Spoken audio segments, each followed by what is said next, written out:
And welcome back, everybody. Aesop Grim here, and this is the third video in our playthrough of Crusader Kings 3. As right now we're the Duke of Galicia. We started as the Count of Santiago.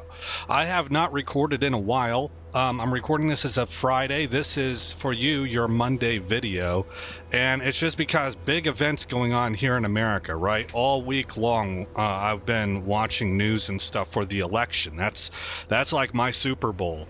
And those of you who've watched this channel know that I'm MAGA, so it went huge in our favor. I mean, only the second time in 32 years that a Republicans won the popular vote, because so many of America's population centers are located in blue areas, and so that shapes their worldview. That's just normal for everybody. Wherever you live at, you're going to be saturated in that environment. You're going to kind of lean towards that direction, even if you're on an opposing view. You won't be as far to your side as somebody in an area that's saturated in your kind of worldview, right?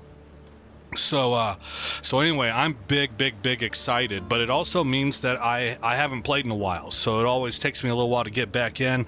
I did review the last video, and I believe, if I recall correctly, we are starting to see the ship turn around. We had a bumpy start, a rough start. Let's go ahead and hit unpause. A bit of a rough start. It's actually the roughest start of all the playthrough tests that I did. It wasn't horrible, it's just that I could not get to development as soon as I wanted to. But now we're beginning to make some decent money. We're getting control over our counties. Let's see here. Control is at 78 in Coruña, and that's where my marshal is at work right now. Santiago is at 100. Tui is at 100. And those were just accomplished in the last episode, if I remember right. So that's also directly impacting our gold. We are going to now begin working on development, because I am playing tall. Now, I had a viewer ask a comment about, hey, I'm new to this game. What does playing tall mean? So I think I gave him a pretty good explanation, and if you want to see that reply, you can go and check out episode number 2. And also, one of our other commenters also accurately replied to him. But for any of you that are watching that don't know, you have two basic ways of approaching this game. You can blob out, right? This area, well, this is a bad example now because it's all kind of split up. Italy might be an example. Byzantine Empire is an example. Right? This is called playing wide. And whenever you play wide, you're making your money based off of having a whole bunch of land. You're not really trying to develop that land. And I'll show you what I mean by that here in just a second. We're going to go ahead and invest in this, I think. Monthly piety plus 5%. It's only 25 gold. I think I can do it. That's not bad. Oh, wait, we could go with the smithy, though.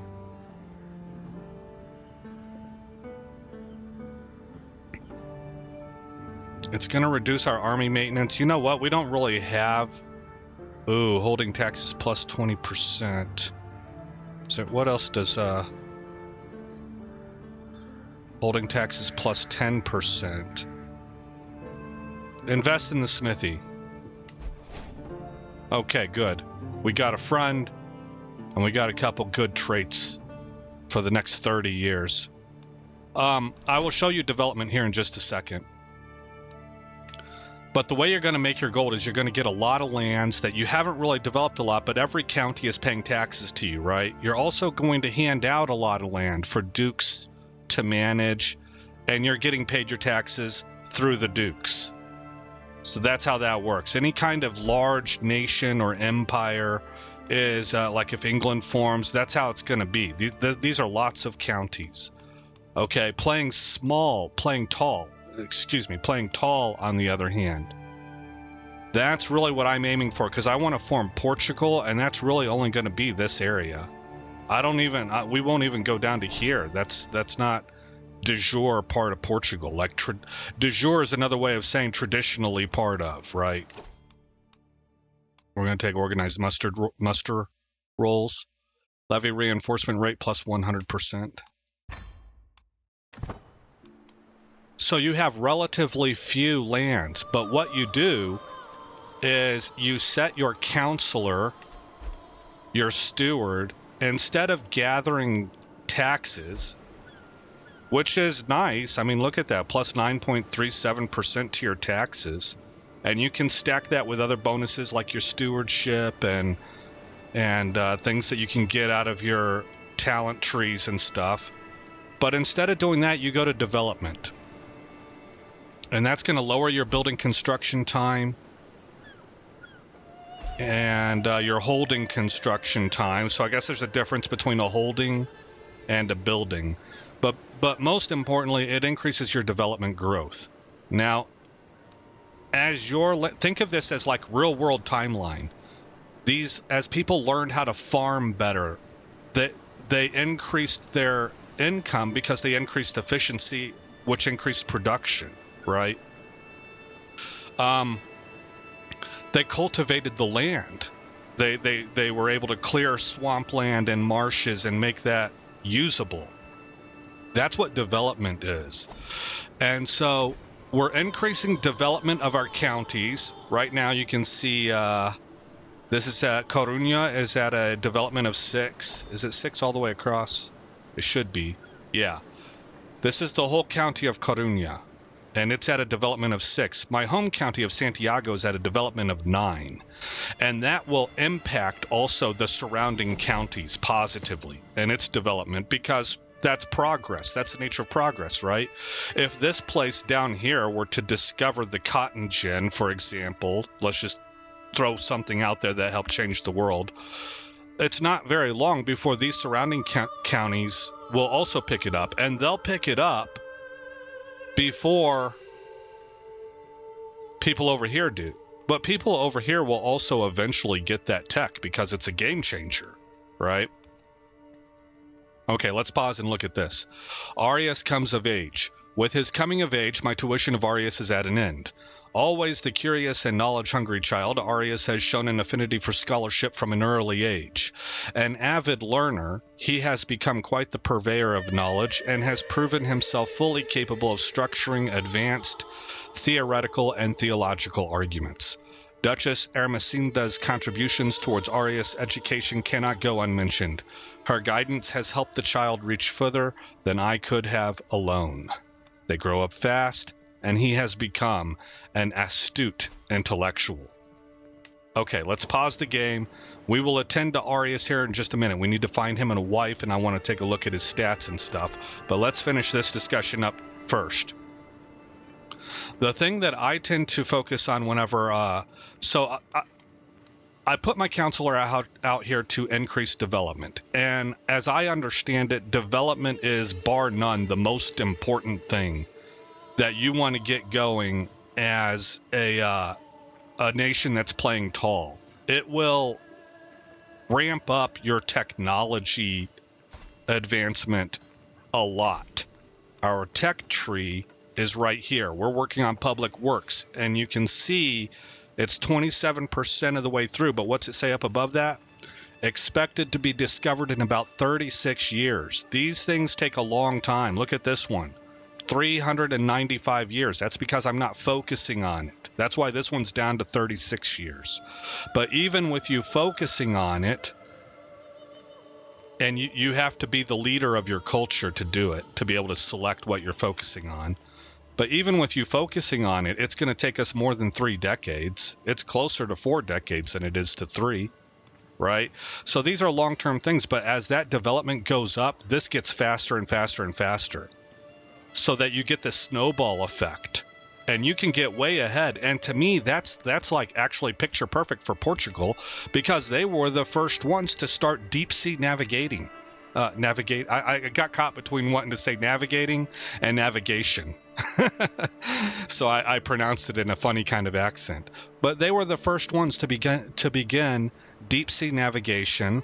They established somewhat of a trade empire through their ocean-going capabilities. They invented all of the tools used. I don't remember there's the compass. I don't remember what they were called now, man. But you guys probably know what I'm talking about. So that you could do nighttime navigation, so that you knew what daytime. Before they were able to do that, ships had to stay within land so that they could see where to go to get back. You get out too far from land, and it's like going too deep into a forest. Everything looks the same, and you don't know which way to go, right? So they invented all the tools to do that. This is where I was stationed at, I think. No. Is it? Yeah, it might be.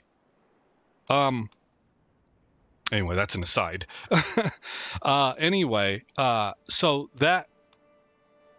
that development is the most important, but it takes place passively. Once you put your steward in charge of it, they just go to work, and you can see right here we're about to complete another cycle of development. So we're going to be going to development 10 here pretty soon. What I like to do, because this is more of an active participation, is I like to go into the counties and I build these things up. I start with what I own directly. So I'm not in charge of this temple. My bishop is leasing it from me. And I'm not in charge of this city. Apparently my marshal is in charge of... Oh yeah, he's my mayor. Okay. Yeah, he's in charge of the city. And but I am in charge of this castle. So I have to go through here and select which buildings do I want to... How do I want this county to specialize? And that's kind of what you want to do. You don't want to put a moneymaker in here with a military-based building. Not typically. You want to specialize your counties. Well, right now, I'm going for gold all the way across the board. I'm trying to play a passive, peaceful playthrough. So I'm not super concerned with what blacksmiths can do for me, stables, hillside, well, maybe hillside grazing lands, because you can get some money out of that, tax. Things of that nature, barracks, stuff like that. So I try to specialize in money, but you have to make a decision there. I'm going to cancel that because I like what I've got. I've got a small hill fort. Now, okay, I'm kind of speaking out of both sides of my mouth here. I only have 2 slots here. All these things here in Iberia, they're small. You go up here into France and you start getting holdings that have like 4 slots. Well, I guess I'm not finding an example quickly. But you can get some really big ones. Where's Paris at? See, there's a 4-slot one. 1, 2, 3, 4. Well, I don't want my properties to have absolutely no keep. It wouldn't be a castle then. It has to be a castle. I guess it doesn't have to be, but I want it to be.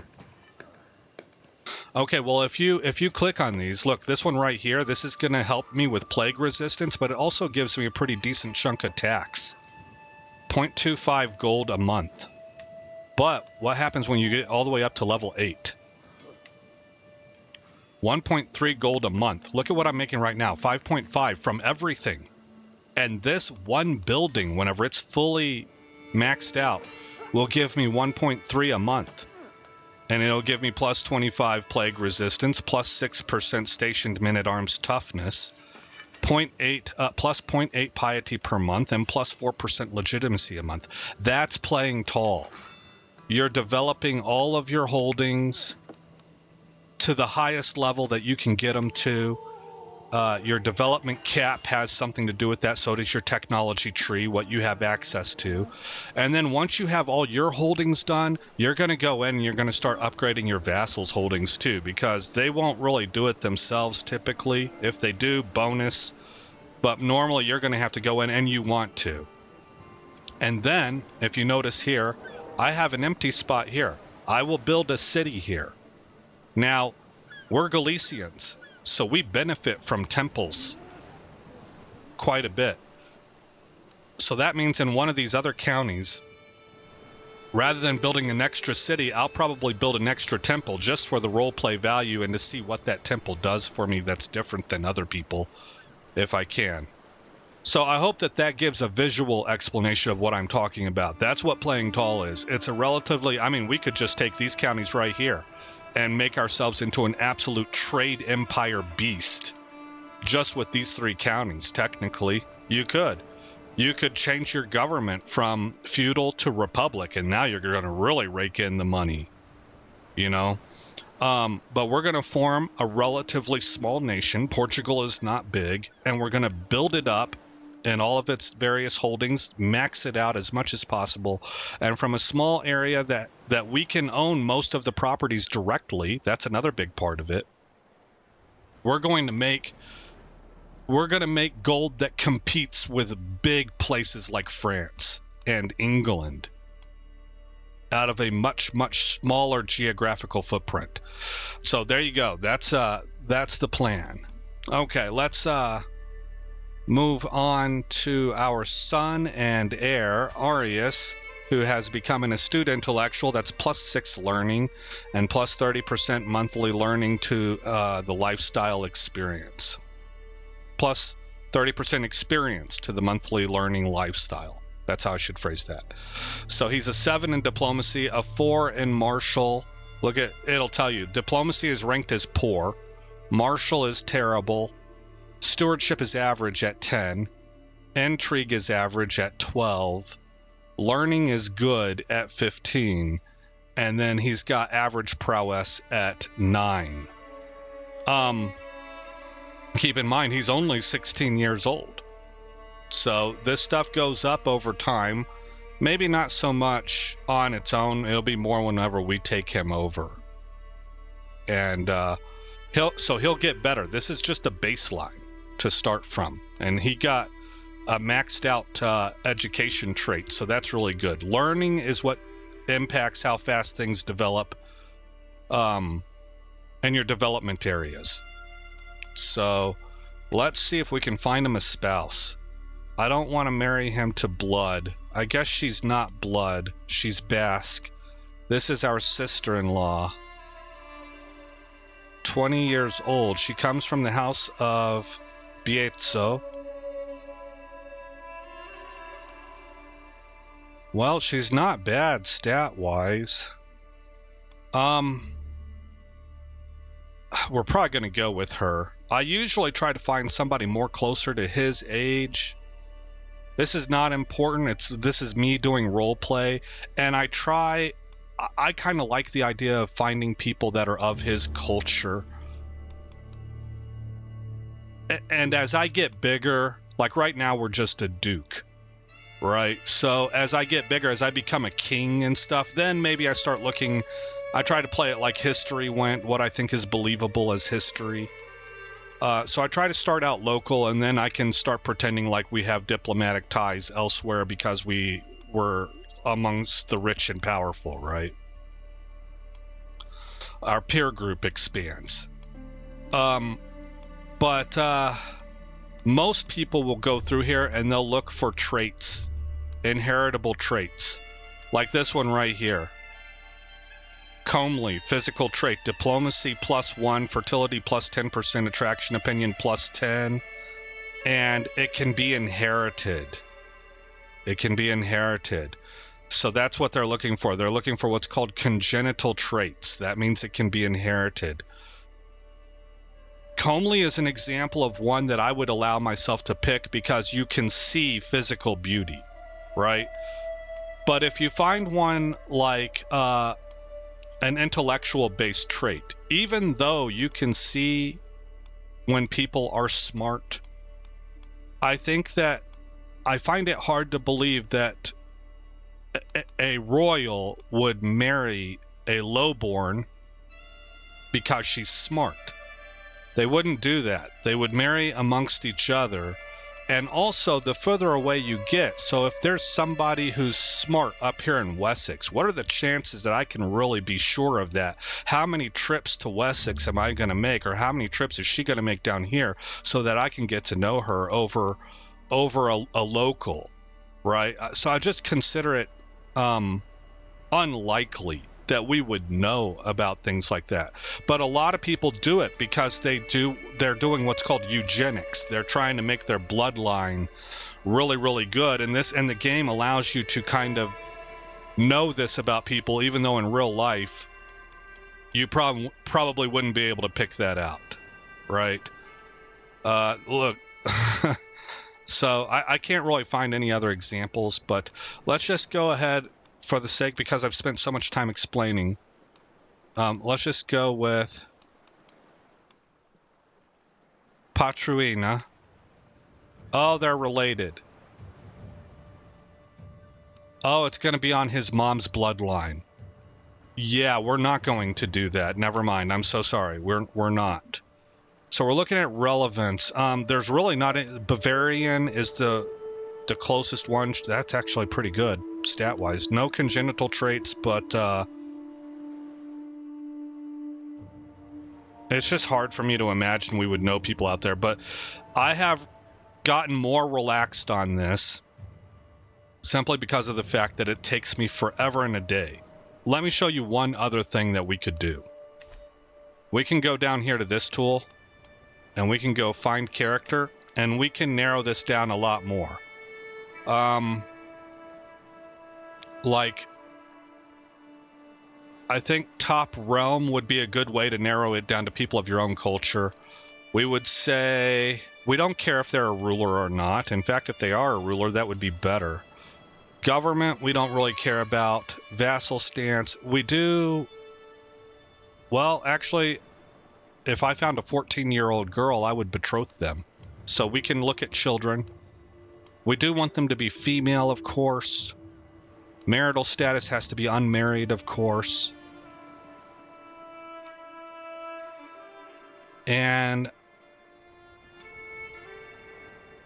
I would say, because we're Galician, we're more spiritual based than the others, so we don't mix as well. Now, I'm just role-playing that. You don't have to do that. But I would say it would be narrowed to Christianity.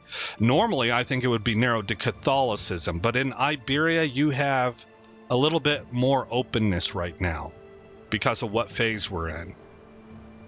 So I can believe that Christianity overall would be acceptable. Here we go. Culture. Iberian heritage is what I'm going to say. Now, you can narrow that down more, but I'm going to say Iberian heritage.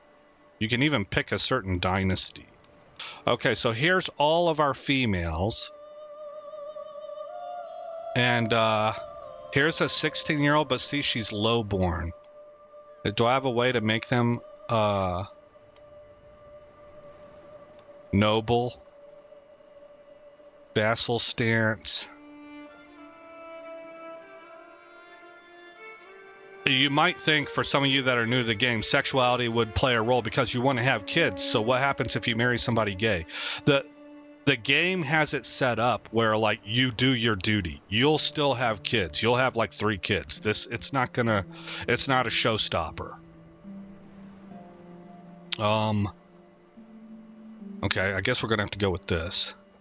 Here's somebody she's 39 years old. If they have a crest here, they're part of a house. She's 14 years old. She's Andalusian. She is Catholic, but she's got terrible stats. She's too young, and she's in our family. No. Okay, so we don't have a lot of people. Oh, she's our courtier. Who else? 56, 33, 2016. This is actually kind of tempting. We could role play that they had a childhood romance or something. Maybe we think differently than everybody else, but that's a stretch, man. Here's a 14-year-old. Oh yeah, she was terrible. See, so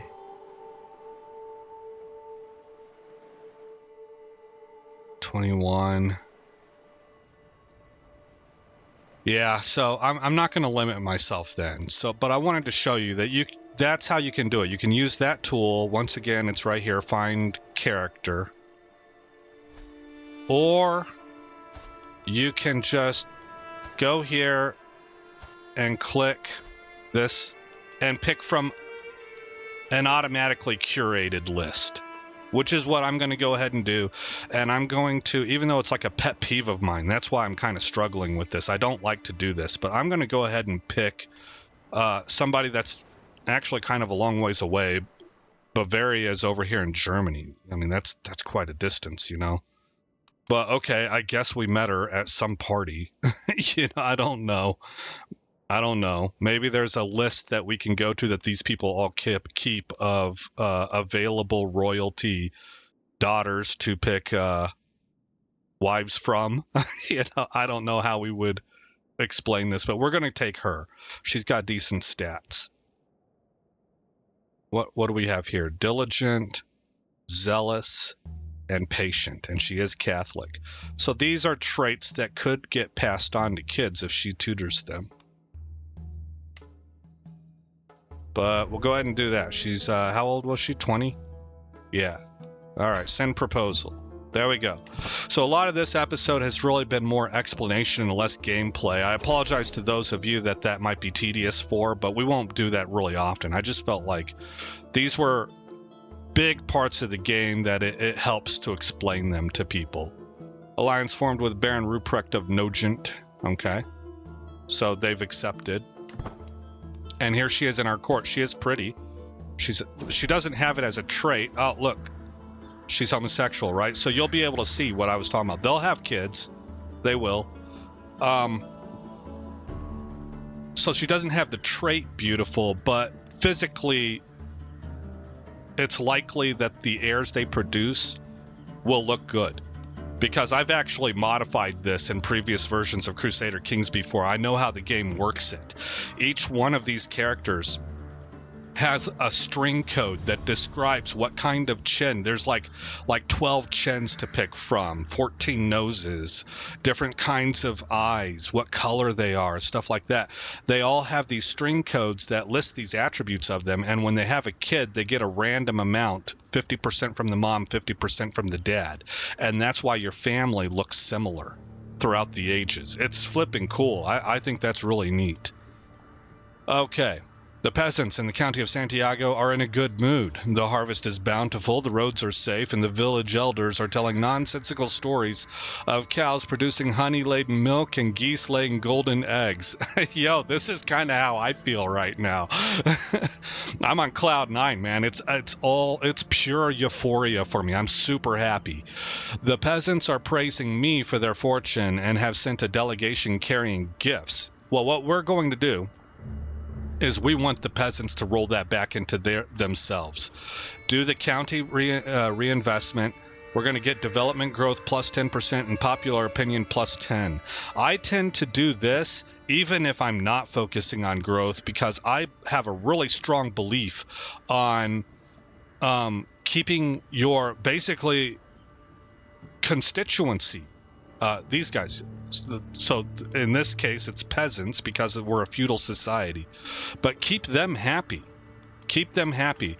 Even if you were to go through their worldview back in the day, that was the nobility's job. It was considered a heavy responsibility. These people are your responsibility. Now, they didn't always do that. A lot of times they served their own interests, but I hate that shiznit. And so I actually always try to give back to the people, and I try to lower taxes really strong too whenever I'm playing like wide. And I have seen that pay huge dividends where my vassals, I did it up here, and my vassals began sowing into their own lands, building their own properties up on their own because they had so much money in their pockets. And then whenever the Vikings came and invaded me, they couldn't siege me down because all my castles were too big. It was awesome. I did that simply by exacting a low tax on everybody kind of approach, right? It was low taxes on the rich people, and then the rich people didn't tax the poor people as much, right? That's because that's how it would work here. You tax your dukes tax the peasants. And it worked out really, really fantastic. Hey, our wife is pregnant again. Outstanding. Okay, so game is rolling forward. We're working on swaying our bishop right now. We want this guy at plus 100. He'll give us more taxes if he likes us more, instead of giving the Pope taxes. Look, we're up to 0.5.6 ducats per month. Let's pause it real quick. We're at 254 gold. So we should be able to improve something. Let me look at Tui. Does Tui have a second building? It does. Does Coruña have a second building? They have the new duchy building here, but that's going to be really expensive. So it's time then. Everybody's got their building slots filled up in the castles that I own. So now it's time to go to level 2. And I'm going to plus up my hospice to a sick house. What does the hospice say? Pilgrims' quarters. That's what we have right now. Varied pilgrims are allowed to stay and rest in the pilgrims' quarters should they seek shelter during their long journeys. Remember, this is the location of Santiago de Compostela, a major Catholic travel pilgrimage. Here, they are also treated to food, drink, and sometimes even a bath. So here's the bonuses. We're going to plus up to level 2.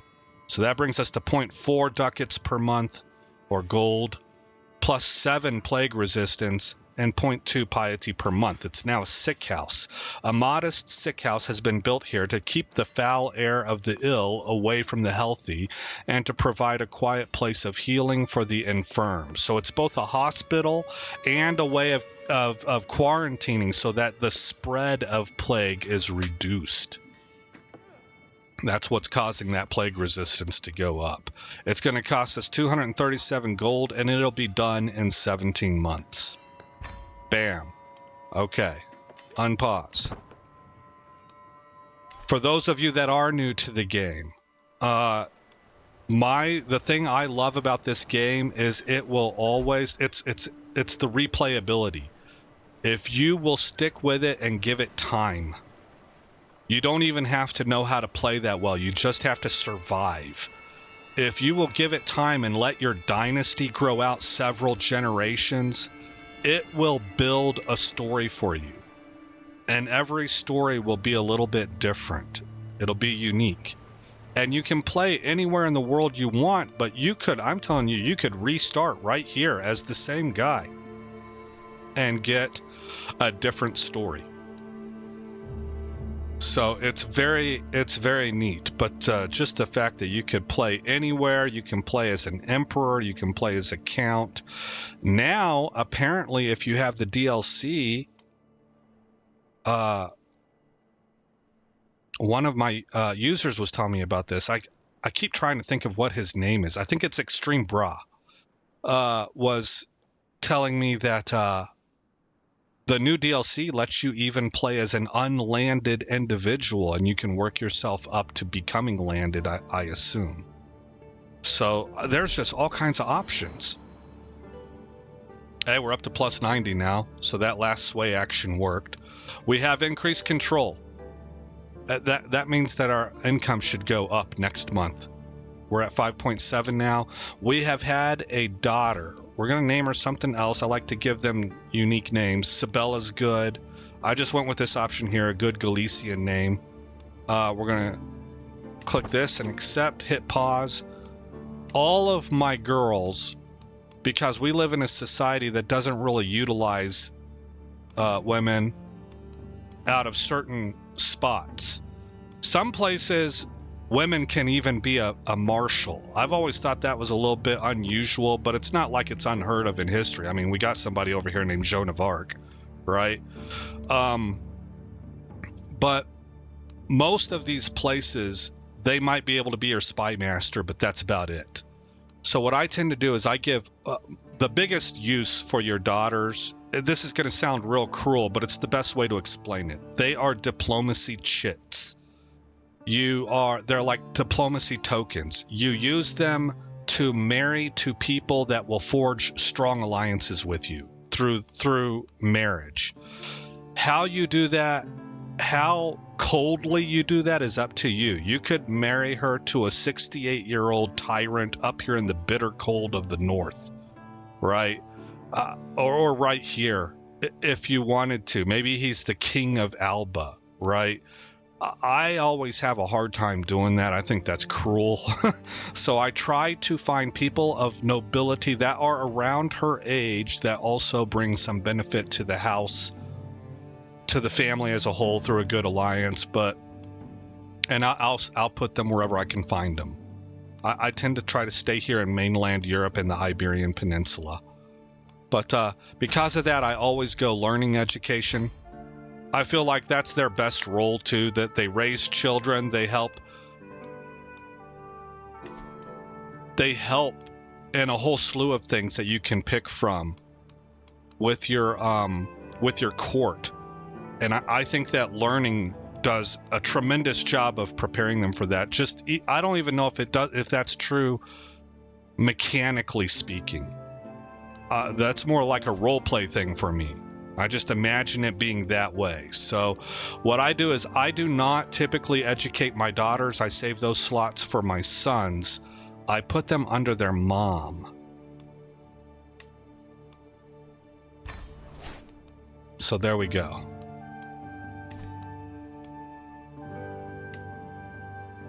All right, moving on then. So how are we doing? How many kids we got? We got 3 kids so far.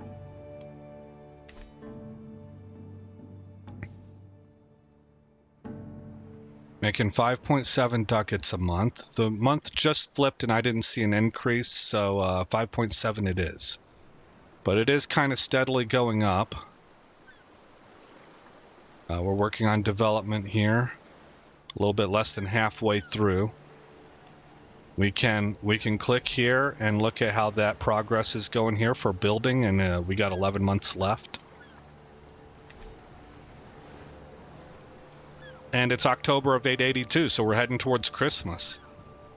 Just like real life, this is my favorite time of the year. All of fall. I love leading into November and Christmas. That's why I'm playing this game right now. There's just a certain feel. As mentioned at the beginning of the video, my side just won an election in spectacular fashion. I mean, everything is pointing up for me that could possibly be pointing up. For any of you disappointed about the election, you know, I'm sorry for you. I'm not sorry how it turned out, but I do want to express empathy. I just got done with 4 years of being on the other side of that, right? So it's not like I would wish it upon anybody.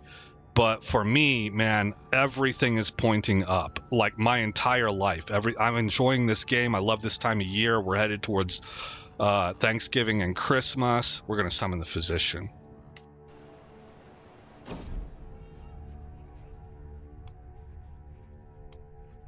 And even things like my spiritual life is feeling really good. I am super, super happy, and I guess the word that the kids are using these days is cozy.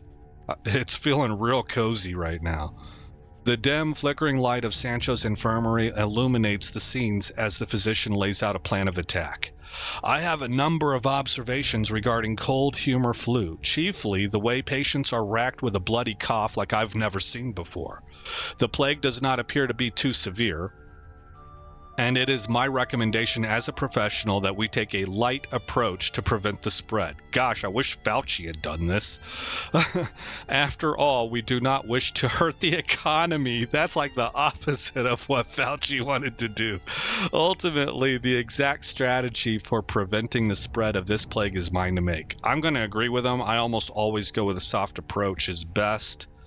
We opt for the safe treatment, and by building up those plague resistance centers, that helps amplify this approach because they're helping to mitigate the plague on their own as well. All right, what do we got here? Plagues, petition the king, isolate the capital, or enter seclusion. I don't want to do any of those. It would seem the moderate approach has proven successful with a slow and spread of disease symptoms among the commoners. Though the impact is quite minimal, it should at least grant more time to work on a more permanent solution. Excellent. So we get mild epidemic prevention for 10 years, which is going to increase plague resistance by 5. That's fantastic. All right. If we click here, we can see where it infected. It's right here. And it looks like it's not really going to spread. from the way things were reading it, unless I misunderstood something. All right, bar the doors. A hurried slapping of feet gives me scant warning before the door bursts open and Edbur, wild-eyed, barges into the room. My lord, she stammers, dumping an entire armful of vellum missives onto my desk. My lord, I have just returned from Santiago, and you would not believe the devastation. Death and destruction stalk the land. Thousands lie dead in the street. This doesn't sound like what just happened. Sifting through the equally hysterical piles of parchment, I try to make sense of it all. Last I had heard, the outbreak in Santiago is fairly restricted. I trust those in charge of Santiago are probably going to go with this. The mayor gains 40 opinion of us. Santiago gains trusted ruler. That's going to increase holding taxes and development growth. Popular opinion is going to go down and plague resistance is going to go down. I'm going to lose 42 stress because I'm brave. But what's this trait? Is that the trusting trait? It is. Okay. Best to send some aid whilst the problem is merely nascent. Edbur of Bedford? You're a long ways from home. What are you doing here? Well, you're the spouse of Sax Raid. I don't know how to pronounce. Maybe it is Sex Raid. Sax? Like Saxon? I should know this. I totally should know this as much as I've looked at history. I probably do know it and I've just forgotten. Okay, well, anywho, we're going to go with this one.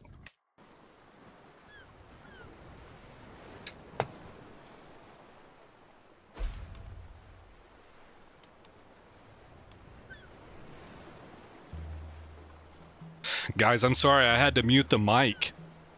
That's why my mouse went up to the top and started auto-scrolling us up, but I needed to cough and I didn't want to blow your ears out.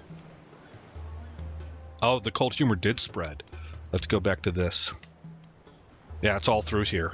Okay, but we're going to handle it just fine. We should. What is it exactly? It's consumption. Okay.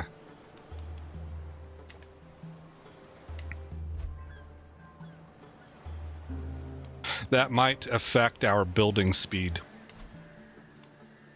We got 4 months left. Up to 96 gold. We're now almost at 6 ducats a month. See how it just keeps climbing? I need to start paying attention to...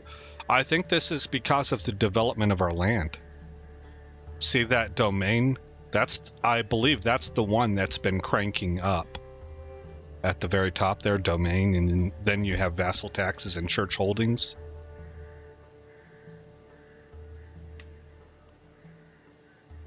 Oh, down to 5.8. That's because of the plague.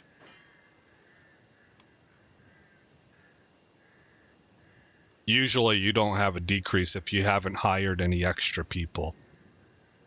Oh, you know what we could do, by the way? That reminded me. We can go here and... Oh, we're already set up for it. Control plagues. Yeah. So see, that's costing me a little bit. 0.1 ducats per month. But it provides 15 additional plague resistance.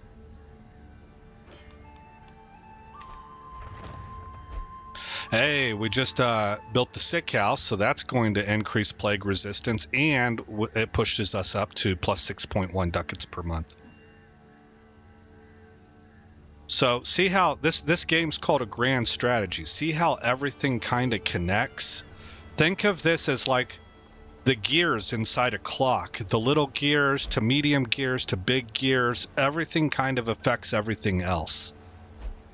So it can be a complicated game to figure out, but you can also play it the way that I'm playing it with relatively little experience, and you just kind of learn it over time. And if you have fun... Like for me, it's a chill game. I enjoy it because it calms me down. I can listen to stuff in the background if I want to, listen to podcasts or stuff. I can get up and walk away from it if I need to go handle some business and come right back to it and play it a little while later. And so if you enjoy those aspects of it, if you'll just stick with it, you'll learn things over time. Go check out some YouTube tutorial videos.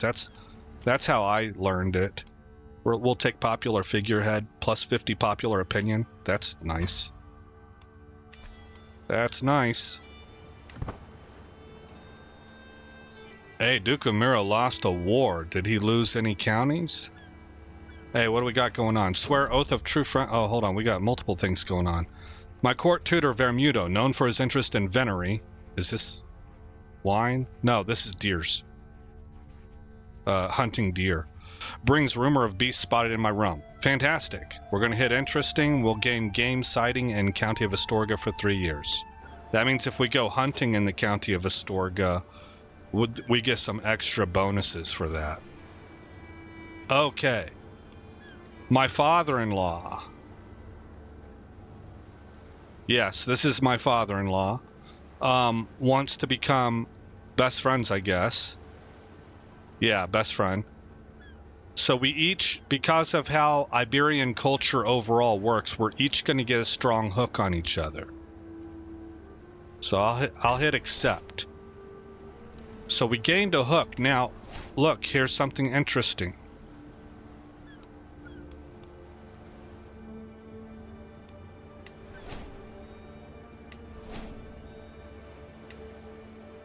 Okay, we're paused. My guy began with this ability right here. You can demand payment for hooks. So if we open this up, we can demand payment from Count Gaton. He'll give us 50 ducats. But if I do that, I think because I'm trusting, it's going to cause me stress. Oh, I can change his contract because he's my vassal. Should I do that? Should I do that? I don't mess with this a whole lot these days, but theoretically what I would want to do is go massive levies or maybe high levies and low taxes. But it takes a long time to get to that point. So he likes me a lot right now. So if I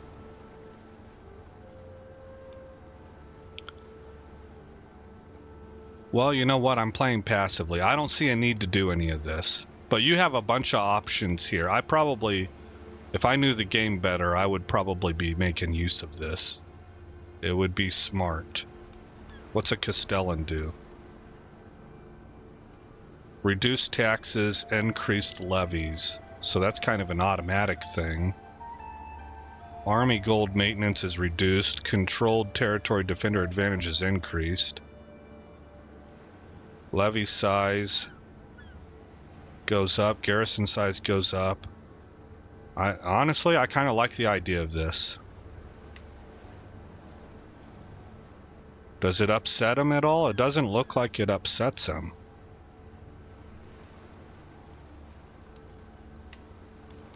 .4 taxes, 107 levies. 0.2 taxes, 161 levies.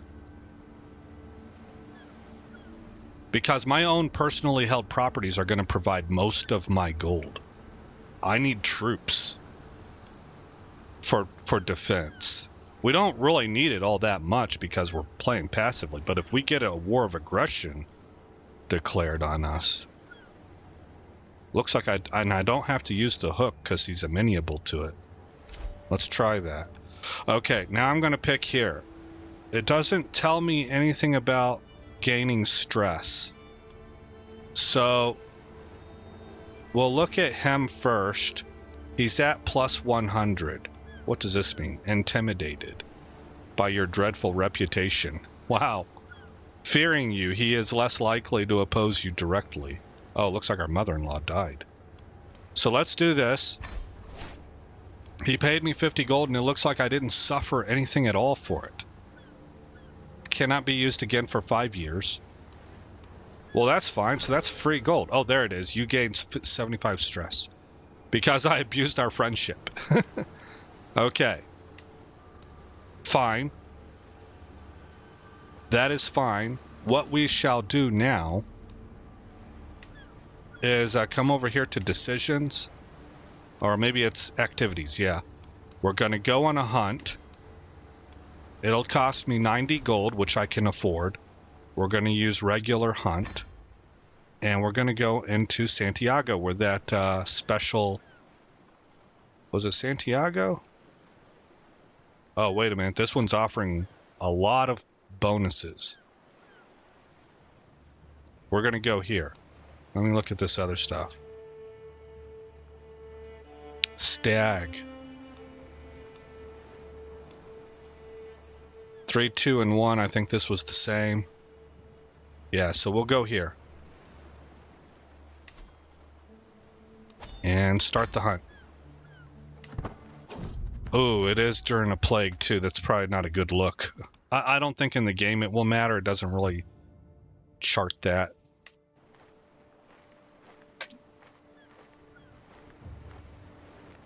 This is one of the ways that you can reduce stress. Okay, so here we are.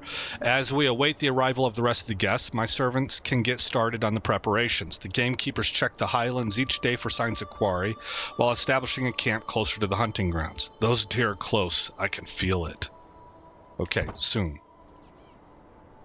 So, oh, it gave him a title, Castellan Gaton. Nice. Bermudo assembles the party as the sun rises over the camp in the highlands near Monforte de Lemos. My men have been gathering sightings of the stag that roam the local area. The local gamekeepers have scoured the vicinity for recent tracks and fumes. A stout buck is definitely in the area, and the conditions could hardly be better for hunting it. Let's see if the rumors were true. Let's get out there. Or I want to hunt something with Vem. No, I want to go after that stag. Alright, my hunt is about to begin, and I am yet to name a master of the hunt. I could, of course, take on such responsibilities myself, but every good duke should know when to delegate. By far the most qualified man for the job is Bermudo, and he seems eager to prove himself.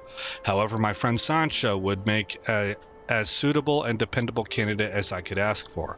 My caravan leader, Cisnando, seems ardently set on the position, though he is not quite as apt as Bermudo. But I am not forced to appoint anyone after all. I would go with the best candidate. Excellent aptitude, and he will be named Master of the Hunt. Oh, especially because he's going to retain the title. Yeah. So that's going to cost us 0.25 ducats a month. Well, I'm not excited about that, but okay.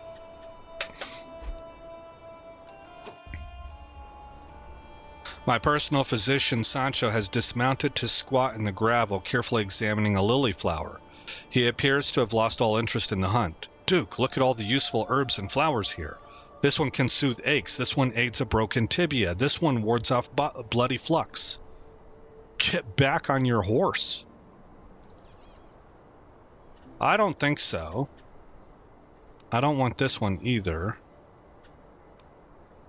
I like this, though. You gain stocked medicus for 5 years. What's that going to do for us? +1 to learning and a medium boost to health for disease resistance. Yeah. It is going to remove Sancho from the activity. I'm fine with that. Are you practicing witchcraft? Oh my gosh. We're going to go with this one. All right.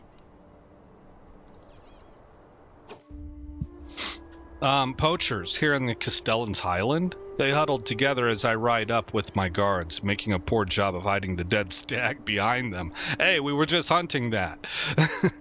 We did not do this. Please have mercy, glorious Duke. Their blades and bows belie their words. Well, they will hang and their villages will pay.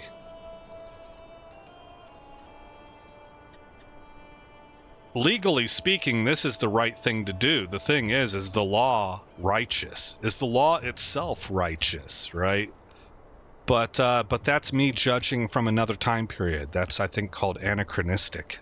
You're not supposed to do that when you're looking at history. You have to view things through their worldview. What does this do for me? Hunt success chance is slightly better. Holding taxes plus 10%. Reduced popular opinion, which I believe I can weather. The animal is mine, along with fines for their lives. 52% that I gain 25 gold, 150 prestige. Success chance increases slightly. And we lose 18 stress. That's close to a 50-50 flip of the die. I don't really like it. Get out of Castel and Gaton's mountains. Oh, snap, guys. I almost never go with this, but this is the one I'm going to do. I don't like it. These people are starving. They need food, right? This is terrible. This is terrible, but I'm going to go with this. I'm going to roleplay it from their worldview, their perspective. This is a no-no. You're not supposed to be hunting in the King's Woods, that kind of a thing. I don't know why. I don't know what their justification for that was, but it was a thing.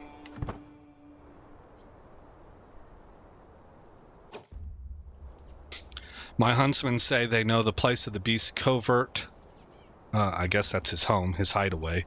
And the nearby waterholes and grazings the stag frequents, though it is by no means easy thing to do. If we were to carefully creep up on the buck, we could perhaps catch it unawares with our bows. We proceed by stealth? I don't think so, because we're brave. Real hunters corner their prey. Now this is more perilous, so hopefully it doesn't hurt me. Hopefully it doesn't hurt me. We're going to lose 18 stress because we're athletic. I forgot that we were athletic. That's another way to lose stress. We didn't die. That's good. We can hardly keep up with the blasted beast as it darts and weaves through the leafy bushes, snorting wildly. Scaling a rise and disappearing into a dense thicket, the stag is gone as quickly as it appeared, with only panting dogs and sweaty horses to show for it. Well, darn. So our hunt failed. Heeding the call of the wild is an adventure, and this outing delivered the good and the bad in abundance. The master of the hunt, Vermudo, gathers the disappointed party and exhausted hounds for the trip home. The stag indeed eluded us this time. So we gained more hunter experience. And let us leave this adventure behind us for now. I lose 38 stress, and I get a bunch of other stuff for it. So, not bad. Most of my stress is now gone, so that was significant. I think this is an additional 36 stress lost. Heeding the call, okay, so finish hunt. Let's find out. No. Okay. I was incorrect.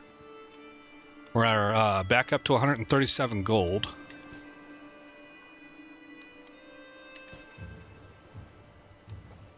And we're on our way home. Hit on pause.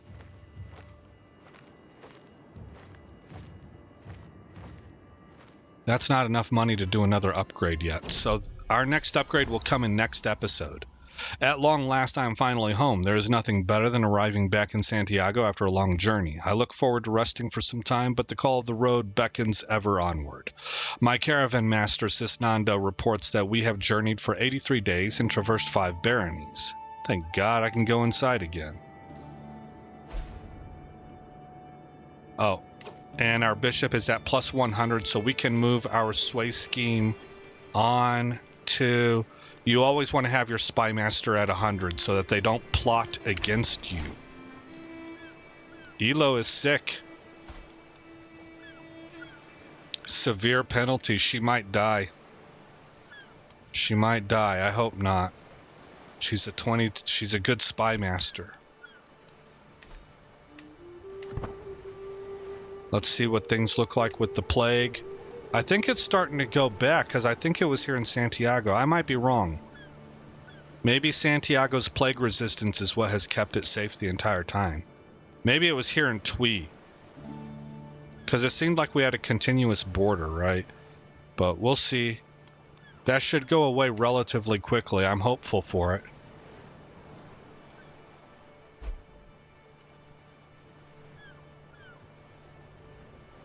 We'll let this month play out, and then we'll save it. There we go. Okay. We're going to save. Oh, I meant to tell you at the beginning, guys, that the game updated, and so some of the mods are like out of step with it.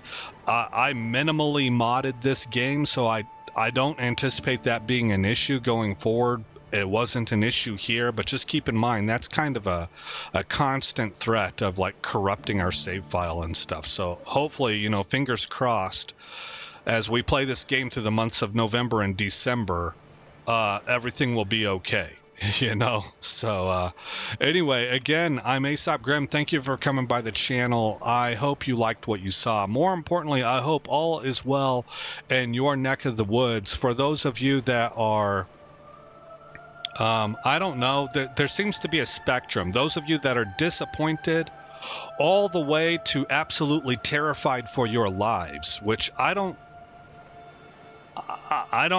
can't pretend to understand and comprehend why, but everybody's got their thing. I'm not really concerned about what's real right now. I'm concerned about how you feel. So for all of you that are discouraged all the way over to terrified, my heart's out to you and my prayers out to you as well. I hope things get better for you. I know they did for me. What happened in 2020 for me, I may hold beliefs on 2020 that you guys think are clownish, right? So that's a place where the roles would be flipped, and it was very angering, and I was quite distraught, but I got over it. And part of the reason is because I prayed about it, and I feel like I received answers. So whatever method works for you, we're not all on the same page there, obviously, right? And of course, I hope it does work out for you. That's heartfelt. That's real. I don't wish stressful, terrified, disappointed, down in the dumps living upon anybody. So again, my heart's out to you and my prayers out to you as well. Again, I'm Aesop Grimm, and I'll see you in the next episode where this story continues. God bless everybody.